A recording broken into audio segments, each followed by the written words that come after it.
Graças a Deus, meus amados, mais um domingo aqui na presença de Deus para mais uma ministração da EBD. Gostaria de agradecer a Deus pela vida dos pastores, pela vida da irmã Lídia, pela vida da minha esposa, que tem assim nos auxiliado nesse momento assim de pandemia. Mas louvado seja Deus que a palavra tem chegado assim no seu lar, porque a igreja tem se preocupado em ensinar a palavra de Deus para os meus queridos. Amém? Vamos orar assim para a gente dar início à nossa EBD. Espírito Santo de Deus, muito obrigado pelo mais um domingo na Tua presença. Que o Senhor esteja abrindo o nosso entendimento para que nós venhamos compreender, praticar e guardar a Tua palavra. Nos ensina, tira tudo aquilo das nossas vidas que não Te agrada, em nome de Jesus. Amém. Meus queridos, na aula passada nós entramos nos livros históricos e falamos sobre o livro de Josué. Nessa aula agora nós vamos falar um pouco sobre o livro de Juízes. Anota aí. Livro de Juízes. Quem é o autor do livro de Juízes? O texto não deixa explícito quem é o autor, mas algumas traduções, alguns estudiosos atribuem esse livro ao profeta Samuel. A data do livro que foi escrito foi aproximadamente assim em 1050 antes de Cristo e antes da monarquia. Você vê que o livro ele começa com a morte de Josué e vai até o último juiz, que é representado pelo profeta Samuel, onde começa a monarquia de Israel. Esse livro aqui, ele tem um propósito. Qual o propósito dele? Alertar a mim e a você. Sobre o quê? Sobre a desobediência às ordens divinas. Aqui nesse livro aqui nós vemos aqui é a época mais sombria da história de Israel, onde todos eles faziam tudo o que queria, porque na falta de liderança, o povo andou a pecar. E o que foi que aconteceu? O povo, ele desobedeceu a Deus, onde Deus mandou expulsar os moradores da terra. Que moradores era esse? Os cananeus. E eles não cumpriram essa ordem, como estava lá escrito em Números. Em Números, anota aí, 33:55, que Deus tinha falado para eles que se eles não expulsassem os cananeus da terra deles, ia ser como um espinho na vossa carne, como espinho nos vossos olhos, ou seja, ia trazer problema. E o que foi que trouxe para Israel? Trouxe imoralidade sexual, idolatria, depravação da nação de Israel. Eu gostaria de estudar alguns tópicos aqui, para os meus amados, para os meus queridos entender. O tema principal do livro de Juízes, anota aí, o tema principal do livro de Juízes é a fidelidade de Deus, não é a fidelidade do homem, é a fidelidade de Deus à sua aliança. A aliança que Deus ele tinha feito à nação de Israel, lá em Gênesis capítulo 15, com Abraão. E essa aliança vai se ratificando aqui, apesar da nação de Israel ela pecar, Deus ele dá continuidade à aliança, como diz na sua palavra, que ele vai permanecer fiel, mesmo a gente sendo infiel, ele vai permanecer fiel. O interessante é que a fidelidade de Deus por meio para o seu povo. O que foi que aconteceu? O povo não expulsou os moradores da terra e começou a coabitar ali, dando seus filhos para casar com mulheres, assim como homens e mulheres casaram com pessoas de outra tribo, ou seja, de outra raça, com os cananeus, e ali houve confusão na terra, onde cada um fazia o que queria. O interessante é que no capítulo 2 você vai Deus ele repreende o povo. Quando você vai ver essa palavra anjo, com letra maiúscula, você vai ver que é Deus repreendendo o povo. Ali é a chamada de teofania, só para os irmãos entenderem. Anota aí, teofania, aparição de Deus na antiga aliança, ou cristofania, aparição de Cristo na antiga aliança, repreendendo o povo, que Deus tinha falado, eu tirei vocês da terra do Egito, debaixo da servidão, e vocês vieram e adoraram a Baal, vocês vieram e não cumpriram a sua parte na aliança, é por isso que vocês estão sendo entregues na mão dos cananeus. Amém? Eu gostaria que vocês anotassem os juízes. Eu vou dar uma pincelada aqui, eu vou falar sobre todos os juízes aqui e depois eu vou dar uma pincelada falando sobre cada um deles. Você vai botar aí o primeiro juiz, Otiniel. Anota aí, por favor. Você anota. Otiniel. Quem eram os opressores? Aí você bota na frente. Otiniel, aí na frente você bota os mesopotâmicos. Aí você coloca tempo de opressão, 8 anos. 8 anos. Aí o período de paz e o governo do juiz. Isso você vai botar sucessivamente, assim com os outros. Otiniel, o governo dele foi de 40 anos sobre Israel. Houve paz. Aí depois você vai ver, ele era de que tribo? Da tribo de Judá, se você quiser anotar aí. Otiniel, da tribo de Judá. Opressor, mesopotâmicos. Tempo de opressão, quando o povo pecou. 8 anos. Período de paz do governo de Otiniel. 40 anos. Interessante, meu querido, que esse povo era assim, ó, pecava e pedia perdão a Deus, se arrependia, e Deus mandava um libertador, Deus mandava um juiz. O interessante é que nenhum deles teve esse nome de juiz. O único que tem esse nome de juiz é o próprio Deus. Você vai ver isso lá na frente, lá no livro de Juízes, no capítulo 6, quando fala de Gideão. Anota aí, o segundo juiz, Eude, da tribo de Benjamim. Opressores, Moabitas, Amonitas e Amalequitas. 3 povos inimigos do povo de Deus. O tempo da opressão, 18 anos. 18 anos. O governo de paz dele foi de 80 anos. O período maior do governo de paz foi desse cara aqui, de Eude, da tribo de Benjamim, que foi 80 anos.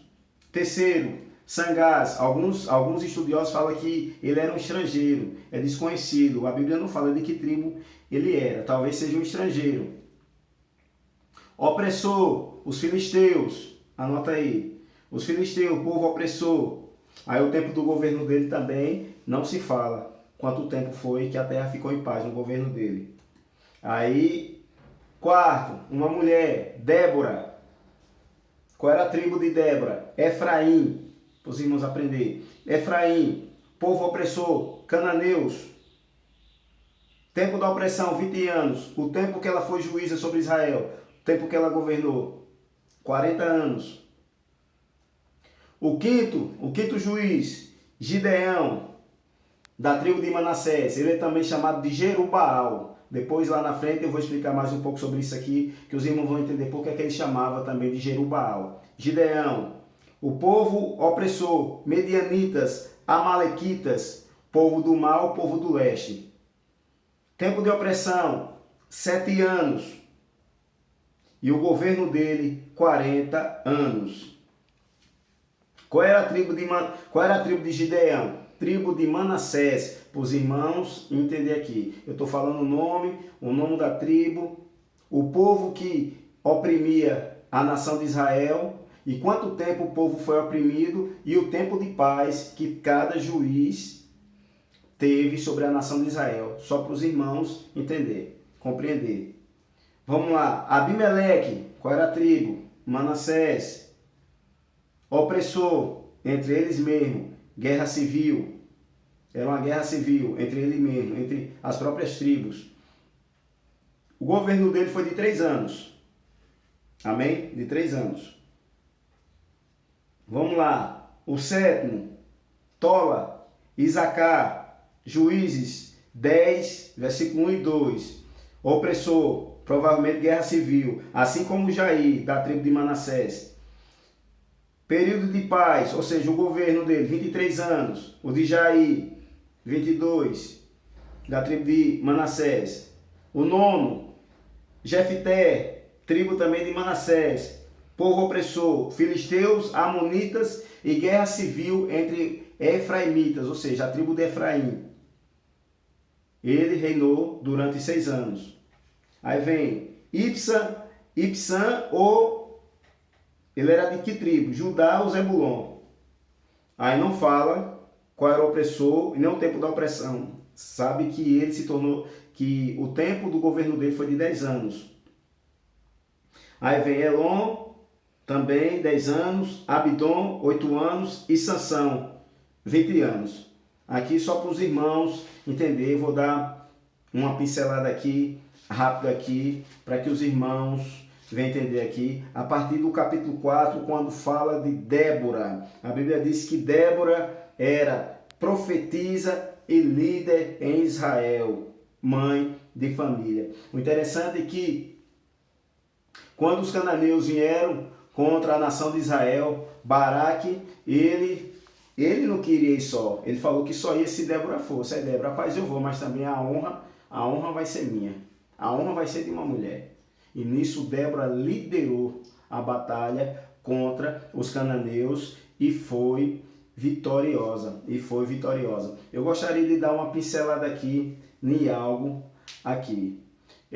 Muitas pessoas, eu já vi muitas pessoas falando, até mesmo você que está assistindo assim, será que a mulher ela pode ser pastora? Ela pode ser pastora? Irmãos, eu vou deixar você com um pouco de água na boca. Na próxima aula eu vou falar um pouco sobre isso aqui. Se a mulher ela pode liderar. Eu só vou dizer para você que sim e vou provar para você na Bíblia. A Bíblia, ela traduz ela mesma. Ela aqui está dizendo, na teologia, quando nós estudamos a hermenêutica, que quer dizer, a Bíblia ela interpreta ela mesma. Aí muitas pessoas, eu não concordo, porque a Bíblia fala sobre isso, isso e isso. E a gente vai estudar cada tópico desse aqui, porque o tempo é muito curto e não tem como eu explanar só isso aqui ia tomar toda a aula. Na próxima aula eu vou falar sobre isso aqui, quando a gente falar sobre o livro de Ruth, eu vou falar sobre isso aqui, se a mulher pode ser pastora ou não, viu? Só para os irmãos entenderem. A mulher pode e eu vou provar na Bíblia. Aí no capítulo 5 você vai ver o canto de Débora. Aí no capítulo 6, os israelitas tornam a pecar e o povo começa a clamar a Deus. E Deus envia quem? Deus envia Gideão da tribo de Manassés. O interessante é que a casa dele era uma das menores tribos de Israel e ele era o mais pobre da casa do seu pai. Interessante que o pai dele era idólatra e dele estava malhando trigo e o anjo do Senhor apareceu para ele. Varão valoroso, o Senhor é contigo. Aí ele fala, se o Senhor é comigo, por que isso está acontecendo? As maravilhas que eu ouvi falar do Senhor, que o Senhor tirou o povo da terra do Egito. E Deus falou para ele que o povo tinha desobedecido, o povo tinha pecado, por isso que aquilo estava acontecendo. A aliança, ela se caracteriza nisso. Eu vou mais uma vez falar para os irmãos, a aliança se caracteriza nisso. Fidelidade, obediência, comunhão e santificação. Porque sem essas coisas aqui, meu querido, você não pode servir a Deus. Essa é as características que um cristão ele tem que ter. E o que foi que aconteceu? Ele está ali, Gideão, e Deus, eu vá que eu vou livrar a nação de Israel dos medianitas. Vai nessa tua força. E ele começa a fazer prova com Deus. Primeiramente, ele pega uma oferta ao anjo. Vai lá em sua casa que eu vou esperar. E ele chega com a oferta, coloca a carne, derrama o caldo sobre a oferta e o anjo toca com o cajado. E depois sobe. Deus recebeu a oferta de Gideão. Aí depois ele faz uma prova. Senhor, eu vou pegar essa lã aqui e vou colocar no terreiro. Que só caia a chuva, orvalho, só nessa lã e não caia no chão, que eu vou entender que é o Senhor, quer que eu vá livrar mesmo. Olha para você ver, a dúvida ainda estava no coração daquele homem. E no outro dia, quando ele chegou, estava lá, a lã toda molhada, e ele pega aquela lã, espreme e dá uma taça cheinha de água que ele bebe. Aí ele faz mais outra prova, Senhor, que o Senhor não fique com raiva de mim, mas eu vou colocar a lã lá de novo, que molhe só ao redor da lã e a lã fique seca. E isso aconteceu. Deus provando que ele ia livrar a nação de Israel dos medianitas. O que é que acontece? Ele vai lá, você entendeu? Primeiramente, ele vai santificar a casa dele, ele derruba o altar que estava na casa do pai dele, o altar de Baal, e aí o povo fala, não, isso aí foi Gideão, que Baal contenda com ele. E aí se chamou o nome Jerubaal, porque Baal contenda com ele, o significado desse nome aí. Aí o que foi que aconteceu? Ele escolhe 22 mil soldados. Ai Deus, Gideão tem homem demais. Manda embora os tímidos e os medrosos. Quem for tímido e medroso, pode mandar embora. Sabe quanto ficou? 10.000. Ai Deus, ainda tem gente demais. Mande eles descer as águas, porque eu vou escolher. Eu vou escolher. Aquele que beber a água ajoelhado, com a sua cabeça baixada, esse aí pode ir embora. Mas aquele que pegar a água, lamber igual um cão, ou seja, pegar a água com a mão e levar a sua boca, esses que vão ficar no exército.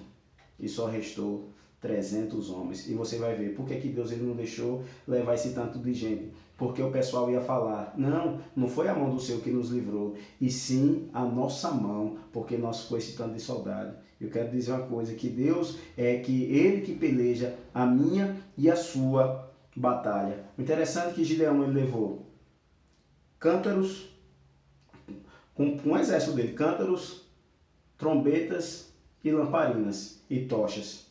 Interessante, quando ele está lá no acampamento, Deus dá um sonho ao inimigo. Deus dá um sonho ao inimigo, né? Que vinha um pão de cevada, que dava no acampamento deles, que derrubava o acampamento dele. E da interpretação até por isso não é senão Gideão, que Deus nos entregou na mão dele. Olha para você ver, até o inimigo sabia que estava na mão dos israelitas. E o que foi que eles fizeram? Eles quebraram os cântaros e tocaram as trombetas. E o que foi que aconteceu? E eles ficaram doidos, porque estava tudo escuro, começaram a matar uns aos outros. E eles ali, quando começaram a trocar as trombetas que vinham com as lâmpadas, eles fugiram. O interessante é que esse homem aqui, depois você vai ver, ele teve 70 filhos, deve ser misericórdia. Porque que naquela época poderia e hoje não pode o homem ter várias mulheres. Meu querido, nem naquela época, nem hoje pode a pessoa ter várias mulheres. Deus, quando ele fez o homem para a mulher. Você vai ver isso lá em Gênesis, no capítulo 1, quando Deus fala que não é bom que o homem esteja só. Falei uma ajudadora, uma adjuntora. Deus ele condena a poligamia. Você vai ver, todos aqueles que tiveram relacionamento, ou seja, com mais de uma mulher, teve problemas. Vou dar um exemplo aqui. Abraão se envolveu com quem? Com Agar. Olha o problema que teve. Até hoje aí, os árabes, Ismael e Isaac. Olha o problema que teve aí. Aí depois você vai ver Jacó. Jacó teve 2 mulheres e 2 concubinas. Raquel e Lia, Zilpa e Bila. Olha o problema, as atribulações no meio da família dele, onde Jacó amava mais a José do que outros filhos, fazendo a acepção dos outros filhos, porque ele amava a Raquel e desprezava a Lia. Aí depois você vai ver, muitos homens. O rei Davi, um homem segundo o coração de Deus, o que foi que aconteceu? A tribulação dentro da sua casa. O seu filho Salomão teve 700 mulheres e 300 concubinas. A tribulação também na sua casa. E todos aqueles que teve a tribulação dentro da sua casa, porque não guardou a aliança. Olha para você ver. E eles aqui depois o filho dele, Abimeleque, mata todos os seus irmãos. Mata todos os seus irmãos para o quê? Assumir o trono. Aí vem o provérbio, o apólogo de Jotão, que ele fala das árvores. Ele vai falar da figueira, da videira, da oliveira e do espinheiro, que fala, reine sobre nós, que a figueira recusa, a oliveira recusa e a videira recusa. Só o espinheiro, quem é o espinheiro? Abimeleque, que ele se declara rei, que mata os homens. Amém? Eu vou dar uma adiantada aqui, para os irmãos aqui entender mais um pouco. Jefté, olha para você ver. Meu querido, muitas das vezes você pensa, rapaz, será que eu realmente fui escolhido por Deus? Deus ele não escolhe pessoas capacitadas. Ele capacita aquele que ele escolhe. Olha para você ver. Nós falamos aqui, Deus ele escolheu uma mulher, mãe de família, para livrar Israel. Deus escolheu um idólatra como Gideão. Deus escolheu um filho ilegítimo, que nós vamos falar aqui, de Jefté. Jefté, ele era filho ilegítimo e ele foi expulso da sua casa. E ele andava na terra de Tobi, ele andava na malandragem. Ele era aquele cara de galera, cheio de galera, na terra de Tobi, ele andava com os vadios, Jefté. E o que foi que aconteceu? Veio os amonitas, inimigos do povo de Deus. E aí o povo de Gileade, você vai ver, o povo de Gileade vai atrás dele, né? Porque ele era um homem valente, e vai atrás dele para ele liderar. O interessante é que ele fala, né? O que é que eu vou ganhar se eu liderar? Eu vou ser rei sobre vocês? O interessante é que o contraste dele foi Gideão, que o povo queria que Gideão reinasse a ele. Eu não vou reinar, porque é o Senhor Deus que reina sobre vocês. Aí o que é que acontece? Jefité, ele fala, não, eu vou. Aí ele manda a carta para o reino de Amon, o reino de Amon disse, eu quero as terras que vocês tomaram quando vocês saíram do Egito, aí nada disso. E nisso ele vai para a peleja com Jefité. E o que é que acontece? Jefité, o Espírito de Deus se aposta de Jefité, e Jefité, ele faz um voto no versículo 29 do capítulo 11. Ele fala, Senhor, se o Senhor me entregar os meus inimigos nas minhas mãos, o primeiro que sair da minha casa, eu matarei. Olha o voto de tolo que esse cara fez. Aí você deve me perguntar, mas Deus aceitou o voto de Jefité? De jeito nenhum. Deus, ele condenou essas práticas. Deus condenou essas práticas, porque se Deus condenou, por que Deus ia aceitar essa oferta de Jefité? O que foi que aconteceu? Ele acaba com o exército dos amonitas e o que é que acontece? A filha dele vem com dança comemorar, ele começa a se lamentar e a chorar. E a filha dele, o que foi? Eu fiz um voto para o Senhor e não posso voltar atrás. E ela começa a chorar também. Pai, que se cumpra aquilo que o Senhor falou com o Senhor. Deixa eu passar pelo menos 2 meses para chorar minha virgindade. Meus queridos, interessante que na faculdade eu ouvi o professor falando, não que Jefité não matou a filha dele, não. A filha dele morreu de velha. Eu fiquei assim, rapaz, então a minha Bíblia está errada.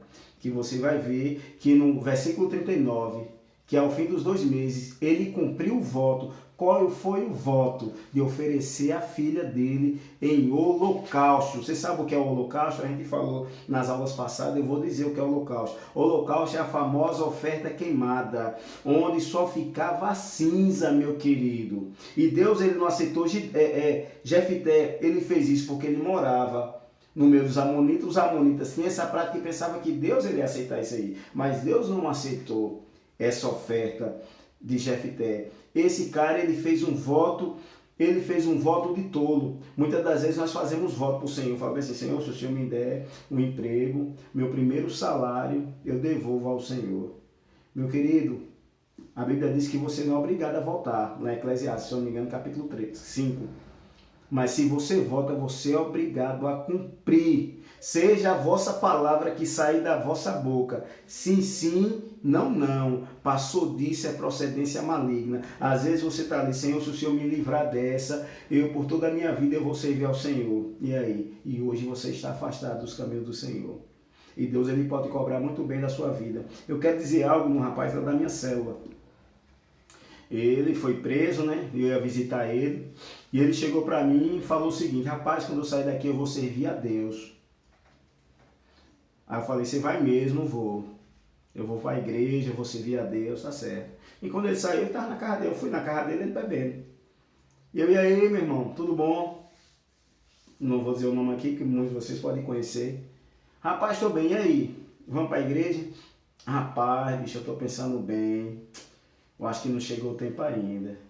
Aí eu tive que falar para ele, ó, cuidado, que o voto que você fez não foi comigo não, foi com Deus. E Deus pode cobrar esse voto aí da sua vida. Rapaz, não fala um negócio desse não, eu só estou lhe alertando. Pouco tempo depois, mataram ele. Você deve falar, irmão, misericórdia, misericórdia mesmo, irmão. Nosso Deus não é um Deus de brincadeira não, a Bíblia diz que ele é fogo consumidor. Você, se cair na mão de outro homem, Deus lhe livra. Se você cair na mão do diabo, Deus lhe livra. Agora, se você cair na mão de Deus, quem vai te livrar? Ninguém.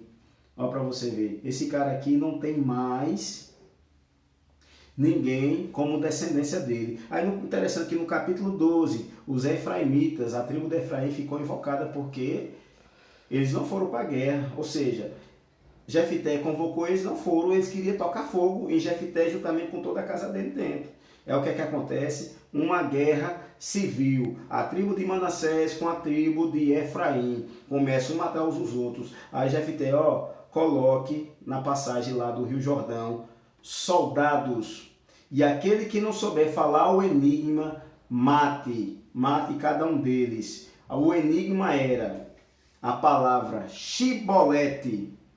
Shibolete. O interessante é que os efraimitas, ele não conseguia soletrar essa palavra Shibolete, que era o fonema CH. Eles falavam Sibolete. Eles falavam com S. E nisso aí, quando eles iam atravessar o rio, perguntavam, você é efraimita? Eles não. Então diga a senha. Diga uma senha. Shibolete. Aí eles falavam Sibolete. Pau, espada. Mata esse aí. Esse aí é de Efraim. Esse aí é de Efraim. O que é que significa Shibolete? Espiga de cereal ou córrego das águas. O significado dessa palavra. Era um enigma que tinha. Meu querido, eu quero aqui só dizer algo para você. A forma como você fala é quem diz quem você é. Olha para você ver. A Bíblia diz que a nossa boca fala que o nosso coração está cheio. Olha para você ver. Hoje eu vejo muitos crentes só falando com gíria. E aí, meu irmão, diga aí, doido, diga aí, velho, não sei o quê. Uma vez eu falei na escola bíblica, eu não sei se os irmãos se lembram, mas eu vou aqui só refrescar a memória dos irmãos. O interessante é que tem um irmão, quando ele orava era sério. Rapaz, eu não sabia se dava risada, se chorava. Ele chegava e orava, né? Baixava a cabeça e falava, Deus, velho, me perdoe, velho. Eu te amo, velho. Eu ficava assim, graças a Deus. Deus mudou a vida dele, mas da forma como você fala, como você expressa, isso vai dizer como você é. E muitas das vezes você gosta muito de falar palavrão, você tem a boca muito suja. Meu querido, uma só fonte não pode sair água doce e água amarga. A mesma boca que sai para abençoar a Deus, nós não podemos amaldiçoar os homens, como diz lá em Provérbios 18, 21, que a morte e a vida está no poder da língua. Aquele que bem se utiliza dela, desse comerá o seu fruto. Amém? No capítulo 13 você vai ver o nascimento de Sansão. No capítulo 14, o casamento de Sansão. No capítulo 15, Sansão põe fogo nas searas dos filisteus. No capítulo 16, Sansão, ele casa com Dalila. Eu quero só dar uma resumida aqui na história de Sansão. Sansão era o que? Nazireu de Deus. O anjo, quando aparece para a mãe dele, fala, ó, ele não vai beber bebida forte, nada da videira, ele vai provar, ele não vai tocar em coisa morta e navalha nenhuma vai passar sobre a sua cabeça, porque ele é Nazireu de Deus. Aí você vai ver isso lá em Números, no capítulo 6, que fala da lei do nazireado. E o que é que acontece? Sansão, quando ele já se torna homem e ele começa a quebrar o seu voto de nazireado, onde ele mata um leão, né? Normal, ele matou um leão. E depois, tempo depois, ele volta e encontra o leão morto e dentro do leão um favo de mel, onde ele pega aquele mel e toma. O interessante é que ele deu aos pais deles e não falou aos pais. Ele já começa a quebrar ele. O interessante é que o pacto, ele gera o quê? Ele gera aliança. E a aliança gera intimidade. Sansão não valorizou o pacto que foi feito. Ele não valorizou a aliança. E o que foi que aconteceu? Aí muitas pessoas pensam, não, Sansão perdeu a força porque cortou os cabelos. Meu querido, ele foi perdendo, ó. Ele foi brincando com o pecado, ó, vez e outra. Uma vez e outra, pecando, pecado aqui, pecado ali, pecado aqui, quebrando um voto daqui, quebrando outro dali. E uma hora a conta chega. Todo pecado, ele é uma dívida para com Deus. Aí você vai ver em algumas passagens, mas isso vinha do Senhor. Ou seja, a responsabilidade da desobediência era de quem? De Sansão. Deus usava a desobediência dele para pôr livramento para o seu povo, porque o propósito de Deus era maior. Mesmo na desobediência de Sansão, Deus agia. Deus agia. O que é que acontece? Ele casa com uma mulher estrangeira que a Bíblia proíbe que a mulher não poderia se casar, que o homem não poderia se casar ou a mulher casar com pessoas de outro povo, onde você vai ver isso lá no livro de Deuteronômio capítulo 7 e versículo 3. E versículo 3, proibia tudo isso aí e ele, não, eu vou casar. E o que foi que aconteceu? Ele casou com a mulher E aí teve um final trágico. Essa foi uma noiva desprezada, porque Sansão não chegou a conhecer ela. Ela foi dada ao padrinho de casamento de Sansão, onde Sansão colocou um enigma. Do forte saiu doçura. Ele fala um enigma que os caras não conseguem decifrar. E aí os caras persuadem a esposa dele, e aí a esposa dele fala do enigma para os caras, e os caras manda Sansão pagar aquele prêmio que eram as vestes festivais que eles tinham feito o acordo. E o que é que acontece? Sansão chega lá, o pai da menina, rapaz, eu dei ela pro seu companheiro aí. Agora toma aqui a irmã dela, ele não quero mais isso mais não.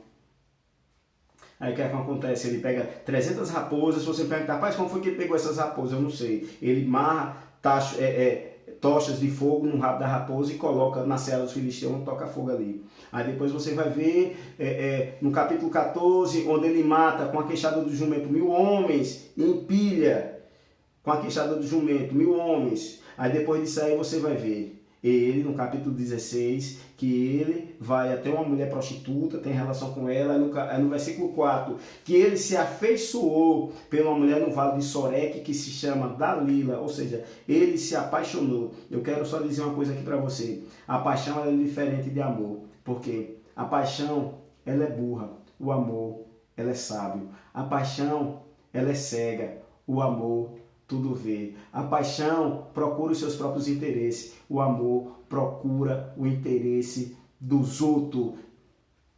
Entendeu? Aí muitas das vezes você, rapaz, eu estou apaixonado pelo meu colega lá de trabalho. Eu acho que é de Deus. Irmão, está repreendido em nome de Jesus. Você é uma mulher casada, você é um homem casado. Não faça isso pelo amor de Deus. Fuja, tem algo que a Bíblia manda você fugir, que é de algo maior do que você. Do diabo a Bíblia manda resistir. Agora, da nossa natureza carnal, você tem que fugir. Aí você, não, mas eu sou Superman, evangélico. Vá nessa, meu irmão. Vá nessa que a criptonita vai lhe pegar. O pecado vai lhe pegar. E você, não, mas eu estou apaixonado porque eu vi a mulher perfeita. Vá. A Bíblia diz que a mulher adúltera está à busca da vida preciosa.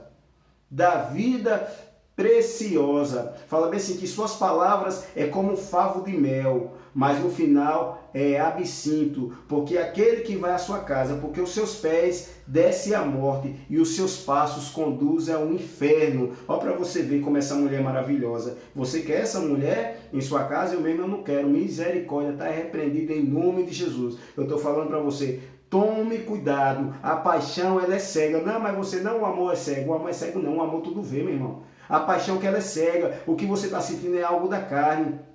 Ah, eu estou apaixonado pelo menino lá da escola. Misericórdia. Irmã, fuja disso aí, porque depois você vai ver o resultado. 9 meses, o que foi? Não, fulano e tal está grávida. O pecado, ele tem as consequências. Fuja da aparência do mal, em nome de Jesus. Em nome de Jesus. O que é que acontece? Sansão está ali com Dalila, e Dalila, você não me ama, porque você não conta o seu enigma. Olha para você ver, quando a pessoa está apaixonada, a pessoa se torna abestalhado. E o que foi que aconteceu? Sansão, ela diz o que é que vai acontecer, o que vai fazer com Sansão. E Sansão começa a brincar com o pecado. Pecado aqui, não, ó. Se você me amarrar com salgueiros frescos, eu perderia a minha força. Me amarrar com cordas novas. Aí depois, se você tecer minha seta estrança e prender com pino de tear, eu perderia as minhas forças. Aí depois ele descobre o coração dele para ela. Ó, eu sou nazireu de Deus e nunca foi passado navalha em minha cabeça. Interessante que ela coloca ele para dormir. Irmãos, muitas das vezes, até nos filmes retrataram isso, que Dalila cortou o cabelo de Sansão. Mas não foi Dalila que cortou. Dalila fez ele dormir, veio um cara e cortou o cabelo de Sansão. Só para os irmãos aprender. Que muitas das vezes nós caímos até nessa pegadinha. Oxe, a mulher que cortou o cabelo de Sansão, Dalila. Mas não foi. Foi um cara que cortou o cabelo de Sansão. O que é que acontece? Aí ele diz, mais uma vez, ele diz consigo mesmo. Mais uma vez o Senhor me livrará da mão dos filisteus. Aí o texto diz, porém o Senhor não estava com ele. E o que foi que aconteceu? Foi vazado os olhos dele, ele foi levado preso e foi levado para se divertir. O povo filisteu se divertir dele, virou palhaço. O que é que acontece? Ele matou mais gente na morte dele do que em toda a sua vida. Onde ele ora a Deus, Deus restaura a vida dele, a restauração foi com a perda da própria vida, onde ele morreu juntamente com os filisteus. Ou seja, ele não cumpriu o propósito para o qual foi designado. E aí começou de novo a nação de Israel. Meu irmão, pensa que quando você lê esse livro, você vai ver, o povo pecava, aí pedia perdão, pecava e pedia perdão, pecava e pedia perdão, pecava e pedia perdão. É o que acontece, você vai ver os danitas buscam herança maior, você vai ver o levita e a sua concubina, no capítulo 19. Aí nos capítulo 20, a tribo de Benjamim quase ia sendo exterminada, porque pegaram a concubina do levita, para você ver como o povo estava depravado, que até o levita tinha concubina. Pegaram a concubina do levita, os caras fizeram o que fizeram com ela, e o que foi que o levita fez? Despedaçou a concubina todinha e mandou os pedaços para as tribos de Israel. O que foi que aconteceu? As outras tribos se levantou contra a tribo de Benjamim, onde quase exterminou essa tribo, onde 600 homens ficaram. E o que foi que aconteceu? As mulheres estavam ali numa festa, eles foram lá, cada um pegaram as suas esposas. Meu querido, eu queria passar mais um pouco de tempo aqui, porque esse livro é bastante interessante, mas se eu não fui bem claro para os meus amados, eu gostaria de pedir perdão. Que vocês venham estudar essa semana, que já que vai ser feriado, estude, medite, busque mais na palavra de Deus, porque Deus ele vai abrir o seu entendimento, o seu conhecimento. Muito obrigado por você estar aqui conosco, em nome de Jesus. Que Deus abençoe você e toda a sua família. Amém.